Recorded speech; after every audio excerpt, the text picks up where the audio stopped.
function. It's called f of x is equal to this.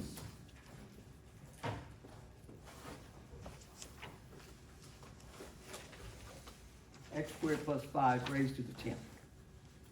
That's your function. And you go into a calc class, and most of you will be moving into a calc class. And they're going to ask you to do something with it. But surely they're not going to ask you to expand the thing out. X squared plus 5 times x squared plus 5 times x squared plus 5 out 10 times. No way are they going to ask you to do that. But they're going to ask you to do something with it. And to do that something may require you to do this. Can you be clever enough to take what they give you and rewrite it as a composite of two functions?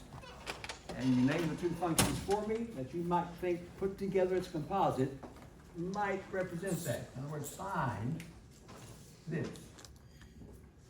Find an f of x, a g of x,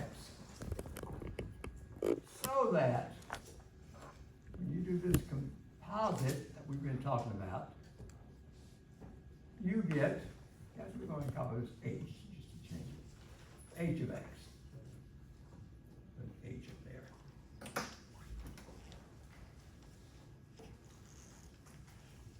So you're given a function, I'll just call it h of x. Looks strange, x squared plus 5 raised to the 10th. And they say do something with it in calculus. You say, oh my goodness, I don't have time to expand that thing out. Who does? No, what they're going to ask you to do first is, can you name two functions, something like we're doing now, form a composite with those two, and it'll lead you to this. Who has an idea of what the f of x function might look like, what the g of x function might look like, that will work for me to take me back to that? That's what it all comes down to. Now, guarantee you, for every MATH2 class, every calc class being taught everywhere, probably, somewhere the instructor's going to ask that. Does anyone see maybe two functions? Mr. Park, I know you've seen this. Two functions that when you form that composite, you get this strange function. I see a hand going up. Shane. Could you do g of x is x squared and How about now? And we'll try it. X squared, okay. and f of x is x plus 5 to the 10th? X plus 5 raised to the 10th? Yeah. Hang on. I see exactly why you said that. I will test it. Now, Shane, if you are correct, when I find this, f circle g of x, which I know you know means this, and you gave me g of x to be x squared, so you're taking f of x squared, and you gave me f to be this. So guys, if I go back and use what she says, is that true, guys? Is that the way it works? F of x squared says go to the f function she gave me and replace that x with what? X squared? And if I do, will I end up with that? Yes or no? Therefore, please tell me, I like what she gave me. This might be easier to deal with, these two, rather than taking this complete thing to begin with to try to do it. So she's broken up into two separate functions to do. Shane, I like that. Anyone name another possibility? Two functions that might be, even for calculus purposes, a little better. Shane, yours is okay. Ignacio. F of x equals x to the 10. Oh, look at this. And G of x equals x squared plus. look at that. Guys, would that, if I take f circle g with that possibility, would that lead me right back to the original h of x? Yeah. And I think this one is much easier to deal with x to the 10th for the calc purposes. Mr. Park, my goodness, that x to the 10th is going to be easily dealt with, right? And then, of course, x squared plus 5 will be easily dealt with. Shane, there's nothing wrong with what you gave also. And I'm sure there's other possibilities out there. So I thought I would throw that in before I get started here. A student was asking about something like that. So can I break a function down into, by composites, into two separate functions and rewrite it? Yes. Which is going to be a big, big help for calc. I did not place one of these on the exam, not like this, but that may be on your quiz next time. One like that. That's nice. That's cute. Okay, guys, is that done? I do that, part two. I need just to do a few little things here. Mr. Park, I can just keep track of my time here. You know how I am. This test is going to be, yeah, I'd say about 25 after. 25 after, Yeah, okay. I gotta stop. Uh-huh. I gotta stop. Okay, guys, I'm trying to do here this. Inverse functions. The time I have.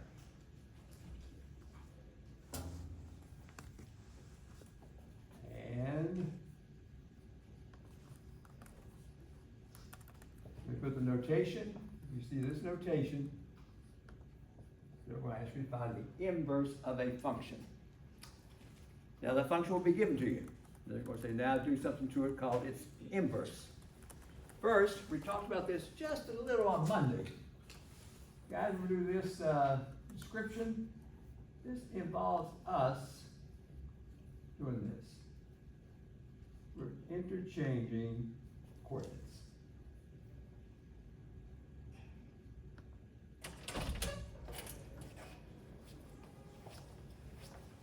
Interchanging coordinates. Interchanging the x and the y. Now, I'm going to start out with, yeah, I sure did. First, a set A, to remind you what this means.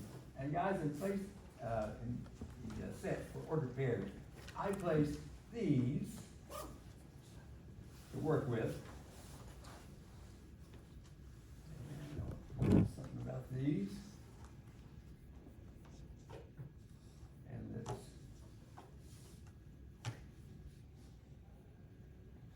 That's my set A.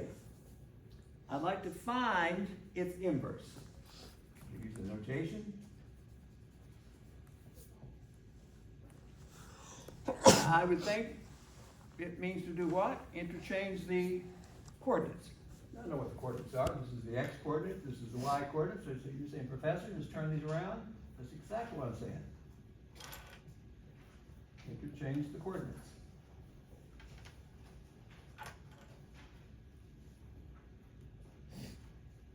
And here, and you're finished. That's true, guys? If I just take the definition there, basic definition, interchange the coordinates. Did I interchange those correctly? Let's go back to the A function. Can you tell me what its domain is? This set A. What is this domain? What's the set of x's? Just basic. What is it? -1 and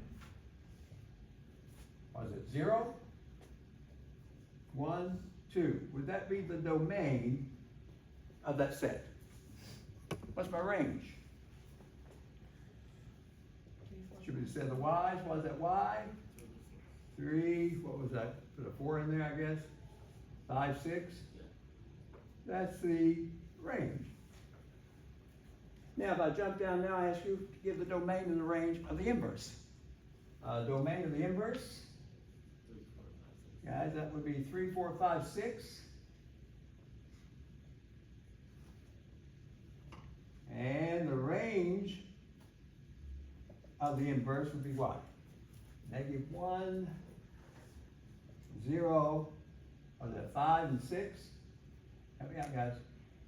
-1, 0, 1, 2. Yeah, I put the wrong set there. Do we agree? Right? Now, I'll give you a conclusion. If you can, find the inverse of a function, and they ask you to find the domain and the range, what happened?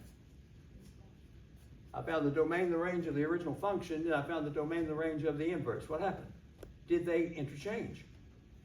So in other words, a conclusion here, right quickly before I get into something just a bit harder here. Conclusion, the domain of the inverse is the same as the range of the original. The range of the inverse that is equivalent to the domain of the original. You guys agree? It's interchange, and that's what this is all about, interchange of coordinates. Now, if it's that easy, and it looks easy, when might it not work? Okay, anyone remind me from Monday, when might this business I'm doing right here, interchanging coordinates, look so easy to form an inverse, when might it not work? Who recalls from Monday? Repeating x's. If I have something repeating.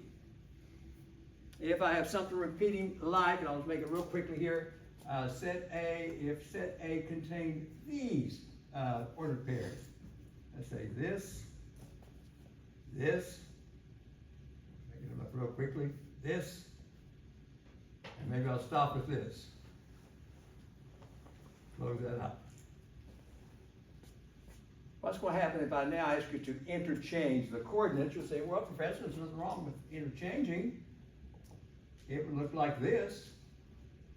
Turn this one around, turn this one around, interchange. Leave this one the way it is. Interchange. And that's interchanging, but what's wrong with it? What's wrong with this one? If I interchange, what happens? I have what? Repeating. Do I have an x coordinate repeating? And therefore that does not represent a function. In other words, you interchange, but you got something that's not representing a function. And we call these inverse functions. We want functions to exist here. So guys, if this should happen, you got to stop and say this up here has no inverse. You can try it, you can interchange, but you'll see that problem there. If I come up with an x repeating, now, in fact, I think Monday we said even back in the original, if you saw what? A y repeating. To begin with, was there a y repeating? Here? And therefore, there's no need to even do this business. There's no inverse. So if you have a y repeating. Now, can someone tell me before I jump in and do what I got to do here? Can someone tell me, without listing ordered pairs, can anyone name a function that we've dealt with in this class that you can guarantee me, Professor, don't try to find its inverse. It has none. Okay, tell me the function though. Name the function. Bella, I heard what you said though. X squared. There you go. She said, Professor, if you gave me that function, I did not list ordered pairs like you've been doing for me, just the function, and you say find its inverse. Bella says, no problem, it has none. Why, guys? Why does Bella know that that x squared alerts me to, don't even try it. It has no inverse. Repeating y value? Yeah, you're going to have a repeating what? Y value. In fact, these ordered pairs right here, are these ordered pairs belonging to x squared? The ones I've used over here? In my example? Is that true? So I even found here with these ordered pairs, I have what? Y repeating? If I have a y repeating, it's not going to work. So this right here says there is none, no inverse. Alexandra, this one's no inverse. Now suppose I gave you this function, a linear function. You make it look like that. And I ask you to find the inverse. Now is this one possible? Therefore I can go ahead and do my business and find the inverse on this one. Is that true, guys? Now, Alexandra, can you tell the class why maybe could I go ahead and finish this one up and actually find it? This one I had to stop and say none. What makes it so different? There's no square, like. That's the first thing to point out. There's no x squared. It's not going to be like Bella said, a parabola. Okay, so there's no x squared involved. It's a straight linear function. Am I, for this one, for example, if I start placing numbers here, if I were to replace x by 1 at random, would I get 8? 1 comma 8. Do you think I'll get 8 again? No. Any number you put would give a different. Exactly. Whatever number you randomly choose and you put in there, you're going to get only one answer, and that one answer will not repeat. It's not going to repeat like here, I had the forest to repeat. So this one does have an inverse. And he said, Professor, what's the inverse then? If it has an inverse, what is it? Well, first, your textbook uses this description first. The function must be what they call 1-to-1, or it does not have an inverse. It must be a 1-to-1 function. What do you think it means? One value equals one. Yeah, 1 right here. Like -2 is paired up with what? 4. But all of a sudden I have what else paired up with 4? 2. Is that true, guys? So this is not a 1-to-1 function. So they're saying if that function's 1-to-1, you're good. And this 3x plus 5 that I gave down here, I guess, is a 1-to-1. So it should have an inverse. Can anyone name one more function before I jump into and do one example for you? Another function that you think, Professor, don't deal with it, it has no inverse. Absolute value. Do it again. Absolute value. Absolute value of x. Here we go. Now, Ignacio, if you say this, the absolute value of x, he says, Professor, don't deal with it. You're not going to be able to find an inverse for it. So that's why. Because the y values repeat. Okay, now give me 2 ordered pairs to show the class a y repeating. 1 equals 1. Okay, 1 with 1. And negative 1, 1. Look at that. Can't have that. Therefore, it is not 1-to-1. Therefore, you say no inverse and leave it. Wow. Letter D, not finished. We'll give you a graph. A real quick sketch since I'm so rushed tonight. And, oh, should I do this? Let's see if I can. Here we go.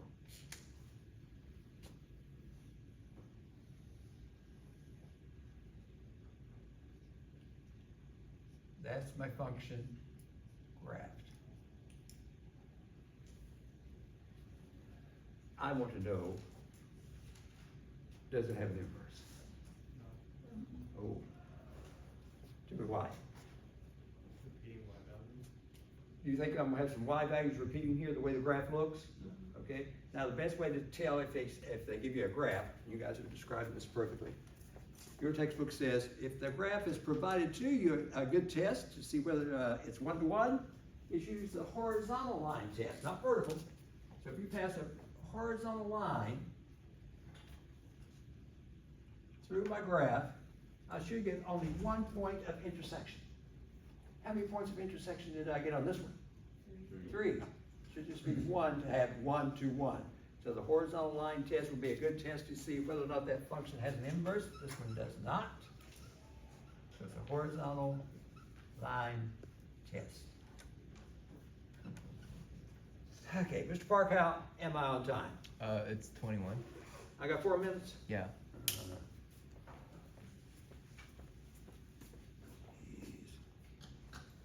Okay. Saw something else, and I'll set that also here. He said I can do this, guys, in 4 minutes.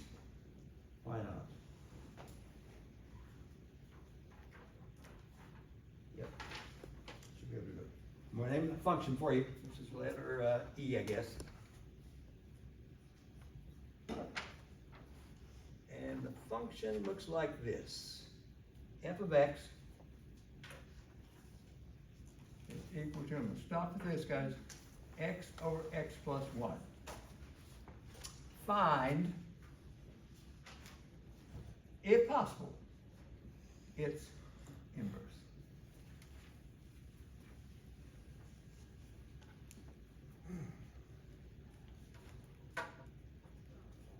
Now, if someone in class says, Professor, forget it.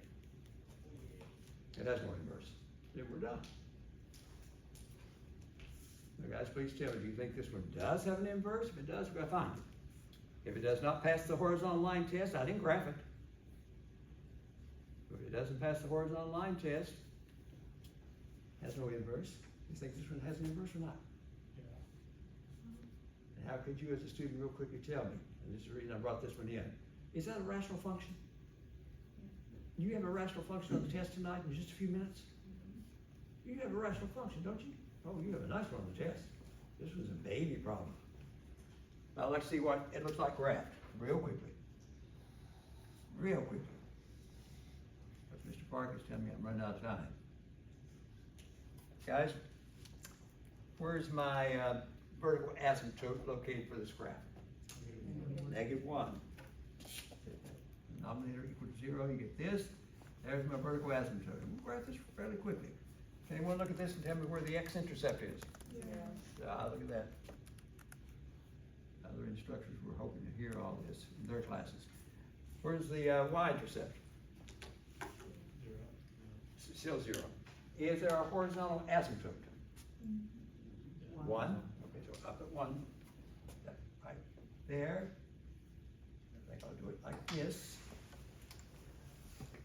And I'll tell you ahead of time, save me some time, there will be no crossover point. Save me a little time. I got the vertical, I have the x and y intercepts, I have the horizontal, no crossover point, no hole on the graph, basic graph. So there's something happening to the left and to the right. Guys, to the left, I don't think I have much choice. See if you guys will agree. Is the graph up here? Yes. Doing this business. In between, or to the right, I don't think I have much choice there. To follow the asymptotes and pick up my, what, 0, 0? Must it do something like this? Would you guys agree? Is that the graph? Would that pass the horizontal line test? Yes. So if I pass the horizontal line, am I guaranteed, what, maybe just one point of intersection anywhere up past that, or place that horizontal line? Is that true, guys? I'm not gonna get 2 points, will I? No. So it has an inverse. Mr. Park, do I have maybe a minute? It's 25. It's 25 right now. Yeah. Hang on. This thing has an inverse. Now, you can tell me, which says it for you tonight. We're guaranteed, it passes the horizontal line test, it has an inverse. What are you going to do to find the inverse? Replace x with y. Thank you, you're going to interchange the coordinates. I don't have numbers up here, but she's telling me, Professor, interchange. Make this the x, and the x is the y's. That's your step 1, always. That's the interchanging. And then step 2, there's only 2 steps, solve for y. I'm gonna do a quick cross multiplication, guys. Real quick. Looking at, is that true, guys? A cross multiplication, yes or no? And you gotta solve for y, they want y by itself. So let's move the y over, move the x over to the other side. I just got the terms together that contain the y. Why did I get those terms together? And we'll factor out the y. Carefully. Look at this. Do a little division. This is that function's inverse. You're done. That blue function, there's its inverse. Not very exciting, but I didn't make a mistake. But that's its inverse. Is that true, guys? Yes, no, I didn't make a mistake, did I? I didn't check it. There's a way to check to make sure. Okay, take your 10-minute break.